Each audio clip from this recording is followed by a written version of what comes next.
South Africans were plunged into the First World War in August 1914. This is their story.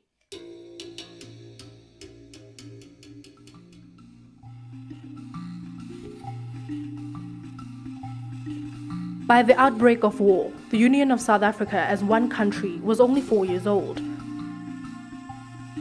Social divisions ran deep.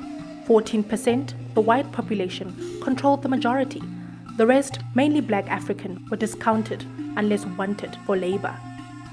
Despite being part of the controlling minority, white Afrikaners too felt suppressed, having suffered a bitter defeat against the British only 12 years before. Independence and natural resources had been at stake: gold, diamonds. The Afrikaners of Dutch, German and French settler stock believed the land theirs after 400 years of settlement. So too did the black population. The Union of South Africa was part of the British Empire and as such had little choice but to support the British war effort. But white Afrikaners, feeling closer to Germany, questioned why they should fight against neighboring German Southwest Africa. Their rebellion was quickly crushed. The black elite felt torn, their allegiance to King George, not the Union. Social divisions, a fragile peace between communities. Would war help the healing process?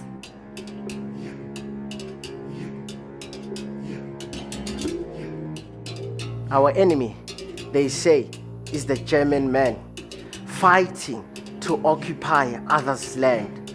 Our friend, they say, is the British man. Neither offers a conciliatory hand. Friend or foe, their quarrel is with each other. A rebellion that happens around us. The outbreak of war across the globe sparks fresh hostility in our home. Different nations fighting over land that was once our own. Who have laid claim to Africa piece by piece. Who along the way have shown no care for those they displace. Leaving their scars on the land. And grief etched on the face of all who stand in their way. 1914. The whispers of war are everywhere. But why should we fight? Who will be our friend when daybreak emerges from the night?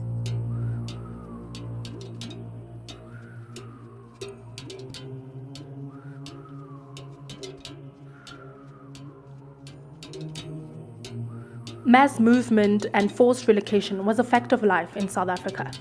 The 1913 Land Act forced the black population into reserves. Only 1 year later, war demanded their services on farms and in towns to meet the growing needs of the war economy. Rapid mass migration coupled with segregationist practices saw informal settlements spring up, a legacy of those years even today. Some chose to enlist and serve away from home. Military process mirrored compound life, control of all, enforced with military precision.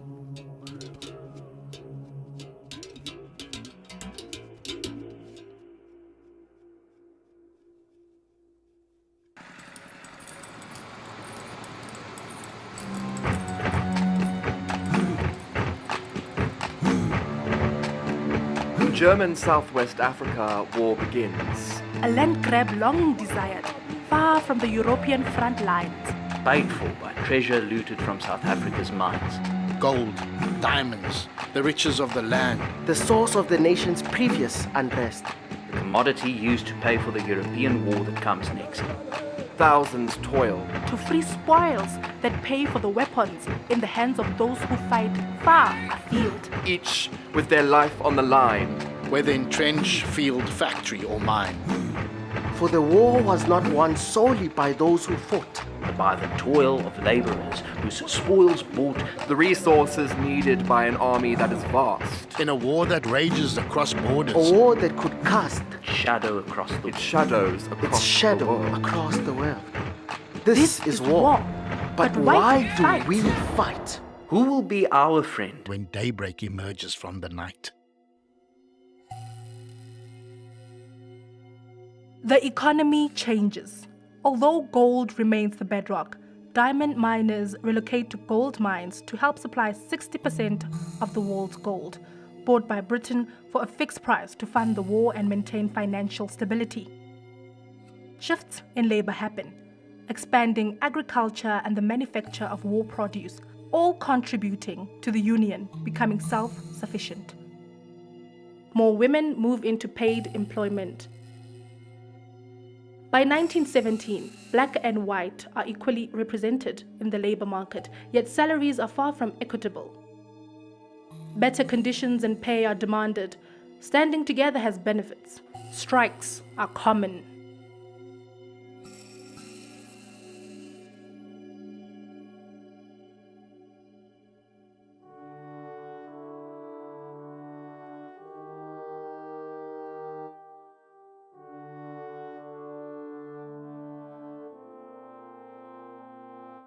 At home, the railroads, ports and harbours of South Africa manage the flow of men, money, supplies and munitions that travel the globe.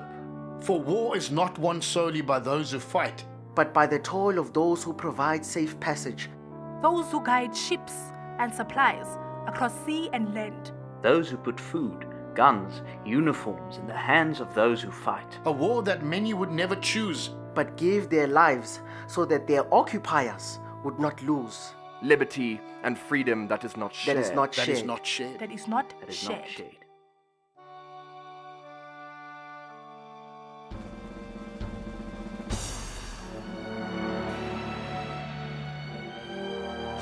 At sea, the war takes its toll. SS Mendi, the country's biggest single loss. More than 600 souls of men from across South Africa's territories, Labour Corps, far from home. Heading to the fields of France. struck by another ship. Not enemy attack. But the hand of chance, In foggy conditions. Shortly before sunrise, other people too were lost at sea. attacked by torpedoes that skim the surface before the impact. Killing countless more soldiers. Denied remembrance. Because They were Because Because they are Because they are black. This is war. But But why, why do we we fight? fight? Who will be our friend? When daybreak emerges from the night.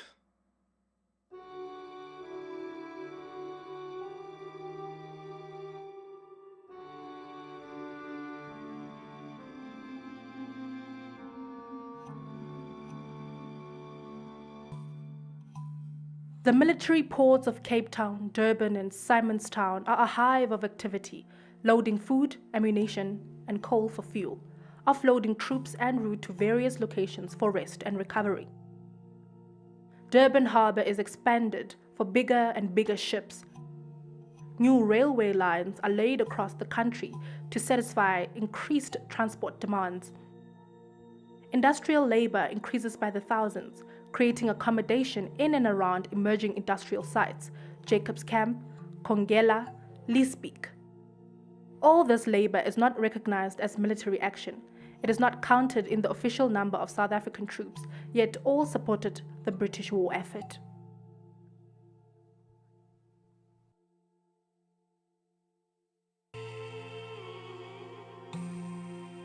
Far from home, on land not their own, troops witness bloody battles and theatres of war.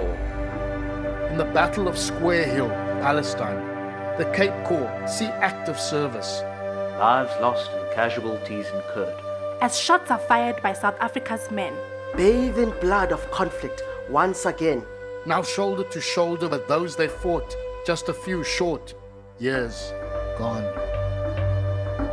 In Europe, white troops fought too, at Delville Wood. Black men, though, were told they never should bear arms against their enemy Labour was the task given those men who would never fight. because they were black. And their enemy was white. normal lines drawn in battle are bled for a country that struggles to unite. More division is created by segregating those who should and should not fight. This is war. But why do we fight? Who will be our friend when daybreak emerges from the night?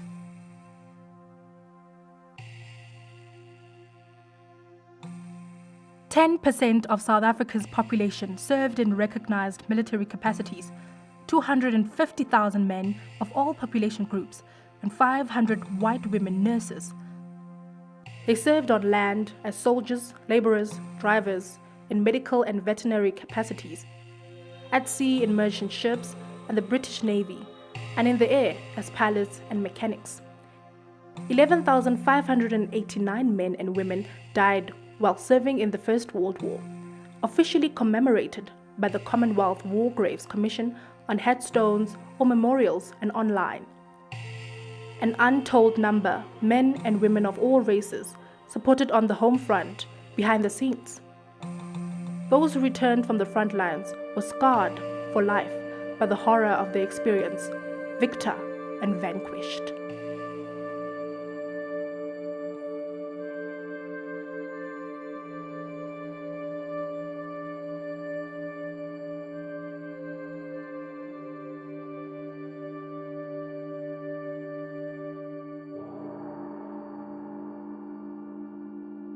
"1918. The guns fall silent. South Africa is on the winning side. But celebration quickly subsides, giving way to a slide into dark times. Where segregation becomes the norm. After a Second World War, order in the country takes the form in 1948 of apartheid. Who carries the rays of light? How could friendship become the future? When could daybreak emerge from the night?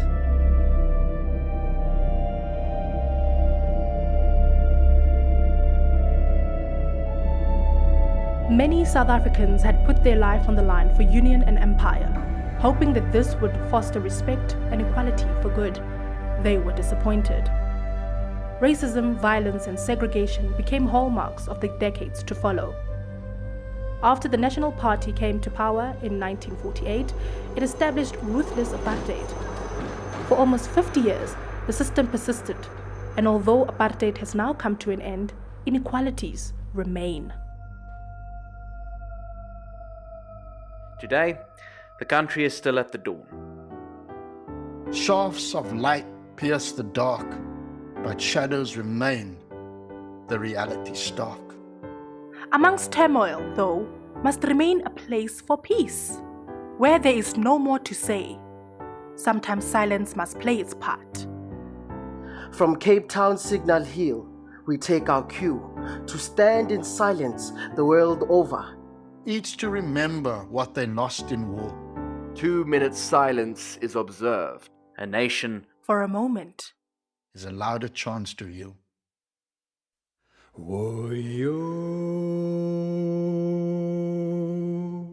woyo,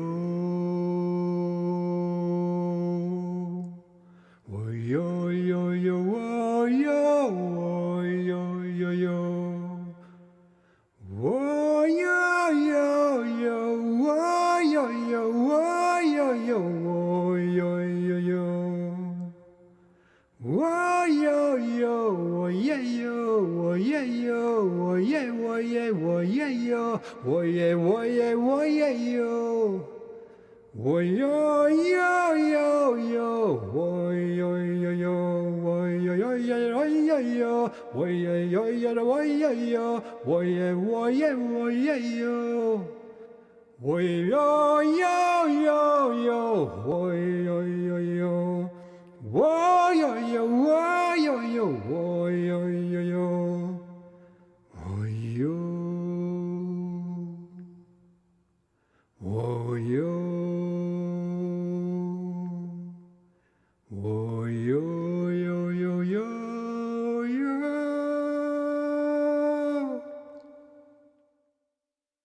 we cannot change the past, but we can remember together and shape the future together. Their story is our story.